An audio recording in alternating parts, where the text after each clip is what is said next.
Also in electric vehicles, GMC is teasing its 1,000 horsepower electric Hummer truck and SUV. So they put out a new commercial with LeBron James. You remember the original happened at the Super Bowl, and they put this silhouette in the recent commercial for the pickup truck, which that's an interesting shape. Mm-hmm. It's like traditional truck plus Cybertruck almost.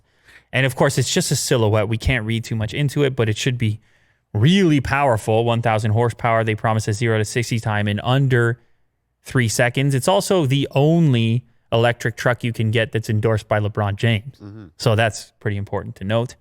They mention a couple of different modes, including a type of crawl mode, I presume, which is called crab mode, just a guess, and an adrenaline mode, which that sounds like a fast mode. It also apparently will have super fast charging, next-gen Super Cruise, Ultra Vision cameras, and it's going to have Ultium batteries, which is a partnership between GM and LG. So unlike Tesla, who's working with Panasonic, they're going to work with LG, and apparently those batteries are going to power both the Hummer EV as well as that really high-end Cadillac we were talking about, the Lyriq. You remember that conversation about a premium Cadillac electric vehicle coming out? So anyway, they're trying to get you pumped about the Hummer EV, and I've told you before, the trucks, they appear to be the battleground for our electric future.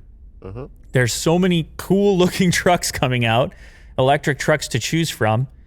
Hummer's saying theirs is the only super truck. I don't know what quantifies a super truck, but they're going to do both.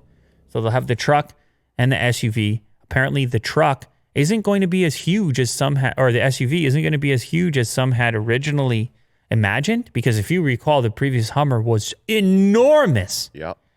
This one apparently only a little bit bigger than the Bronco, so maybe going after a different market. We'll see.